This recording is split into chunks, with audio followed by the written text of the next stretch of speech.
Han hedder Jakob Torøj.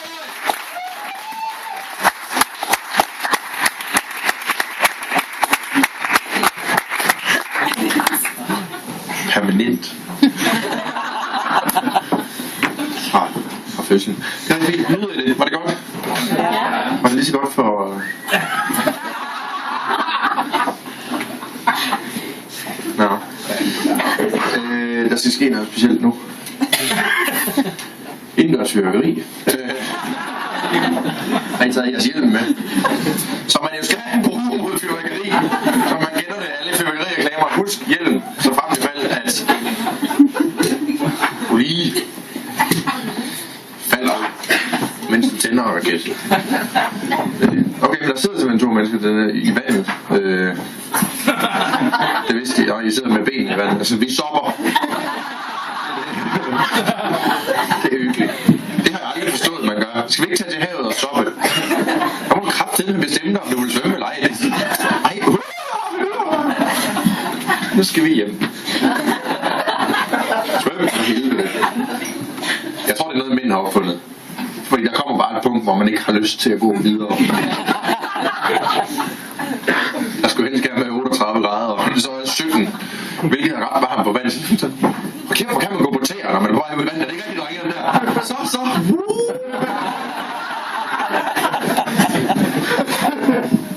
Og det er bare op over anklerne, det er helt... Hvis det er en marmad, hænger det. Nå!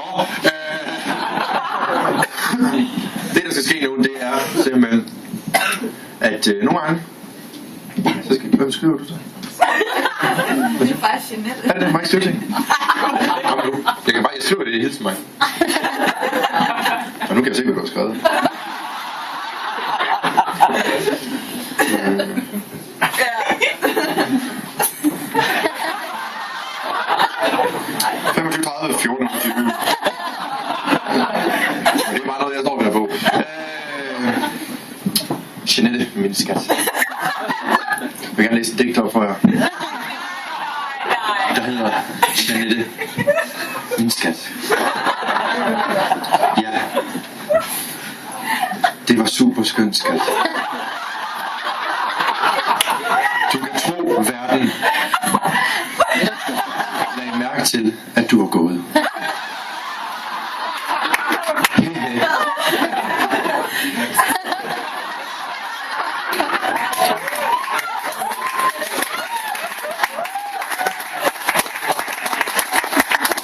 Men skal hilse fra dem alle. Det var super dejligt. Og hyggeligt.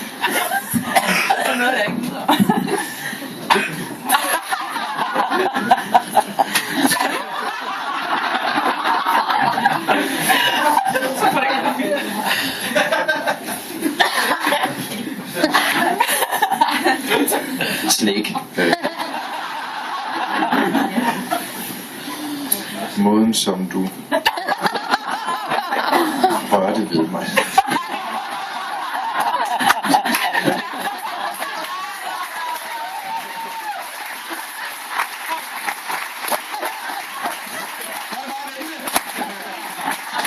Det skal lige være en far, som gerne siger det for mig. Jeg kan ikke skrive en venlig hilsen af andre på vegne. Ej, hun kan godt tage det, hun virker som en frisk pige, ikke? Ja, og skat, de er også friske. Skal vi vente? Må jeg beholde den indtil? Eller hvad? Så kan vi se, hvad hun svarer. Ja, det... Er det fint nok? Jeg skal nok lade være. Kom, det er en gangsterkat, du har. Jeg ved ikke, hvad I kan se.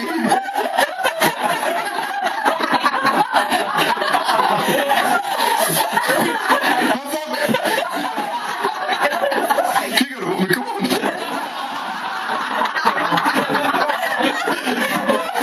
Ja, det var måske lidt snæver til dem, der kender mig. Så resten vi sidder og tænker, korn kan det. Okay, I går hjem og google mig, så kommer det frem. Men hun skriver ikke. Nå. Hun er sikkert i gang. Nå, men jeg skriver. Okay, nå, jeg så vil man gerne hjem, ikke? Det var bare fordi, det er sådan en pige-sms. Det er bare... I burde jo få sms'er på sådan en papyrusrulle, men sådan... Det er bare... hieroglyffer. Tastaturet er låst. Så vi venter. Okay. Ej, vil du tage den, så kan vi vil gerne se svaret efter. Det er okay? Ja. Hvem skal du til?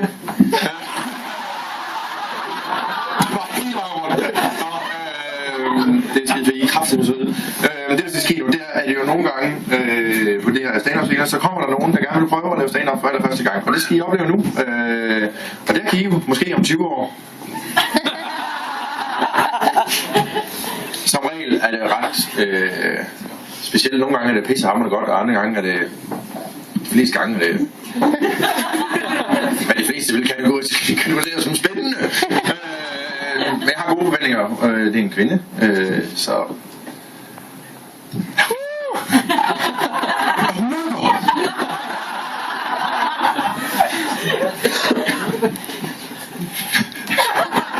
Fucking drengeting.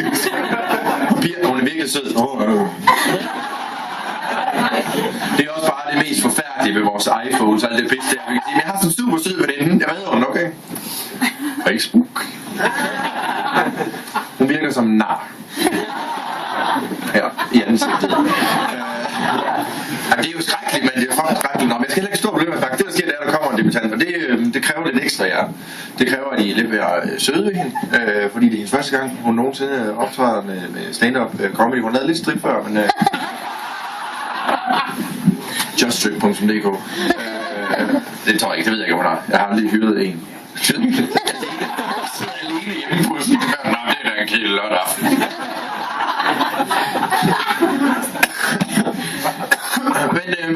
Men det kræver, at I er rigtig, rigtig søde og griner lidt ekstra og er gode ved hende. Er I klar på det?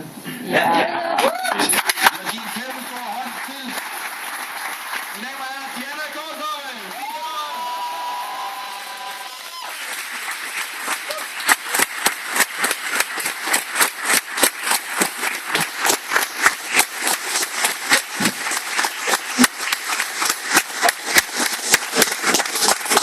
Han lod mig, han ville sætte ned. Men Danny Lille, er det dejligt?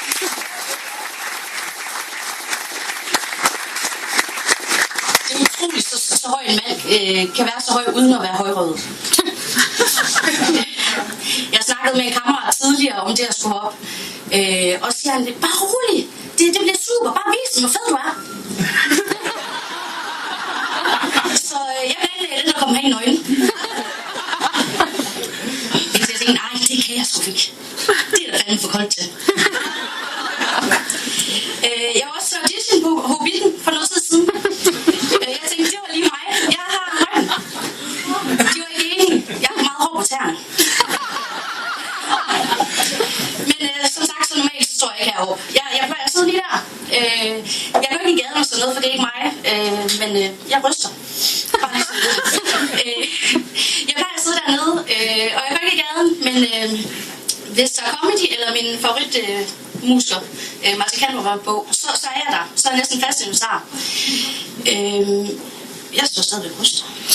Super. Jeg sad og snakkede om det med en kammerat for noget tid siden, så siger han, Diana, du er sådan lidt groupie, er du ikke det? Så tænker jeg lidt over det, og så kommer jeg i tanke om, at det indebærer noget sex. Det gør jeg ikke, det er noget gris. Det har ikke noget at gøre med, at Kanstrup er gift, og de fleste attraktive komikere, de har kæreste på. Ikke det. Jeg kigger lige, jeg har skrevet på min hånd. Lidt om mig. Jeg er syg. Jeg har stress. Det vil sige, at for en tid siden, så mine hjerneceller, de kiggede på hinanden, og så tænkte de, fuck, vi trænger til at sove. Ja, hvilket så har gjort den dag i dag, at jeg står uden ret mange, eller med ret få aktive hjerneceller. Men det passer også ret godt med, at jeg har det bedst med mænd. Jeg snakker bedst med mænd.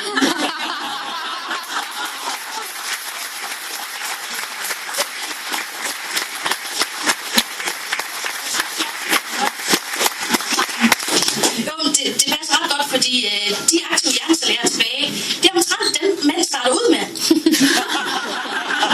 De sidder så ofte i sit forkerte hoved. ting ved det, at jeg er syg. Eller en god ting, på trods af det, jeg er syg, jeg har stadig min nysgerrighed. Jeg er vidensbegærlig, og jeg er simpelthen, jeg kan begrave mig i dem lige, og så bare finde alt information om det.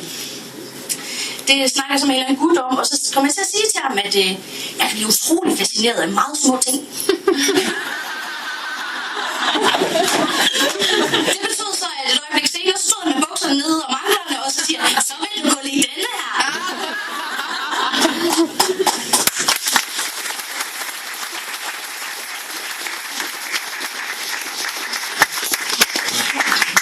Men jeg er single, og det har jeg egentlig meget godt med. Jeg var i lange forhold, og så fandt jeg ud af, at det at være single, det betyder, at så har man ikke regelmæssig sex mere. Det er også okay. Det kan jeg godt leve med. Så finder man ud af, at der er noget, der hedder bollevenner. Altså så sådan en ting, jeg også har fundet ud af, det er, at det er okay for en kvinde at gå hen til en mand og siger, skal vi ikke bare lige knalde og så glemme alt om det i morgen? Bare lige råd til mænd. Lad være. Det er noget med Lucy. I skal i stedet for gøre, som en kammerat, jeg har gjort. Vi sad og skrev om sex og alt sådan noget, fordi det generer mig ikke, det er hyggeligt. Og så siger han så til mig, at det kan godt være, at jeg ikke holder så længe i sengen, men jeg kan fandme tilfredsstille en kvinde. Så Diana, hvis du får lyst, så siger jeg bare til. Tak. Det er ikke fordi, jeg lidt havde regnet ud. Han er single, så er der en 99% sandsynlighed for, at hvis man vifter en fisser på næste arm, så kommer han springende. Så siger jeg så til ham, nej, det tak, men det er ikke lige det, jeg leder efter. Han var meget forstående. Han snakker så videre og siger, Diana, du skal bare vide. Tilbuddet er der, du ringer bare. Super. Jeg snakker stadig med ham. Stadigvæk ikke knaldet ham. Jeg har lige en slutbemærkning. Tidligere i dag, så snakkede jeg med en veninde, som hun havde en ret lortet dag. Så siger hun, jeg sværger, Diana, når den her dag den slutter, så har jeg dræbt en eller anden. Det fik man så til at tænke lidt over det at dø. Og det vil jeg gerne dele med jer. Jeg har lige tænkt over, hvis nu det er, at man bliver dræbt af en ven, bliver man så venlig?